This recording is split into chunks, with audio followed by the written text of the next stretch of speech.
Hey everybody. Today marks the International Holocaust Remembrance Day. It's the anniversary of the liberation of the concentration camp at Auschwitz. Now, I was going to talk about silence and the cost of silence.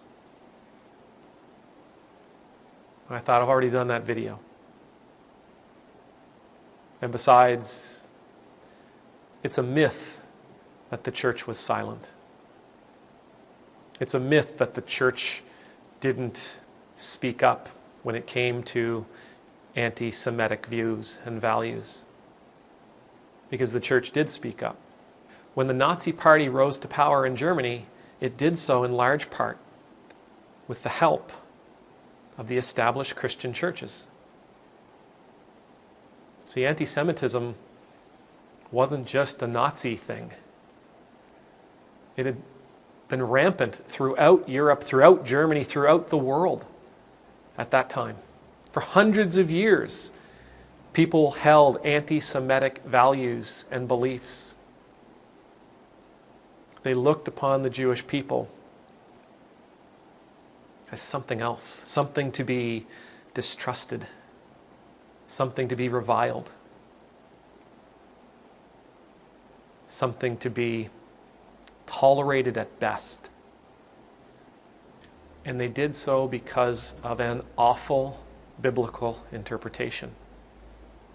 It's something that the churches had preached. It's something that the churches had maintained for years, for centuries. They would read passages from places like the Gospel of John, and they would take it at its face value that when it said the Jews did this or that it was all the Jews, that the apostle was telling the world that it was the Jews you needed to be concerned with. And so that's what they did. They concerned themselves to the point that they hated the Jews. They became anti-Semitic. And so when Hitler rose to power and told them this is what he thought and this is what he believed, they went, oh, that sounds okay to us. We're not going to oppose that. We agree with you. Now we can look back on this date and time and we can say, yes, but we've evolved. We've expanded our understanding of biblical text. We've expanded our understanding of biblical interpretation. Nobody would say these things today in our world. Nobody would say these things in our circles. Nobody would say this kind of stuff in our churches. Nobody would Christians wouldn't hold these values today here in the Western world. We're too enlightened. And in some ways, I think that's probably true. I suspect in most churches you would never hear anti-Semitism. I suspect in most churches you would never hear an anti-Semitic sermon or an ideal being expressed, a value being expressed. I suspect you're probably right. Here in the West, you may not hear that. But that's only because we did that work. It's only because we did allow our theological understanding to grow and to expand and to evolve. We realized we had made huge errors in our theology, and we worked to correct those errors. We began teaching to correct those errors. It wasn't a matter that we realized the Bible was wrong. It was a matter that we realized we were reading the Bible wrong. And so we adjusted, and we shifted, and we began teaching differently. We began believing differently. We began sharing this understanding.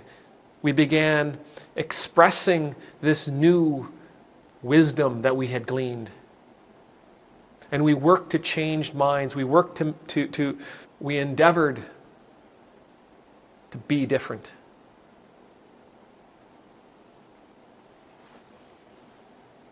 We realized that our reading of these texts caused enormous, unbelievable, unimaginable pain and suffering that we're still feeling today. We realize that our understanding of these texts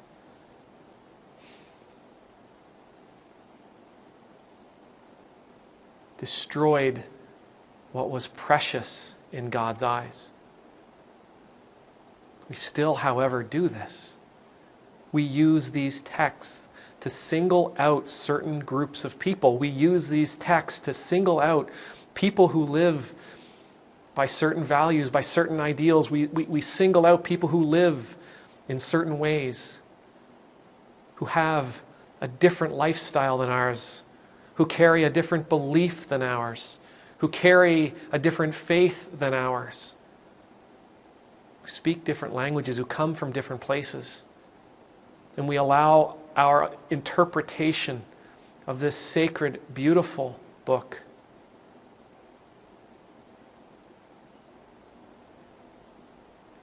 to lead us to erroneous conclusions, to lead us to a place where we are judging others, or we are holding something against others because they are somehow different than you and I. So on this day where we remember the Holocaust, we remember the role that the church played in the Holocaust. We remember the role that our established and traditional theology played in the Holocaust, the role that our established and accepted biblical interpretation played in the role of the Holocaust.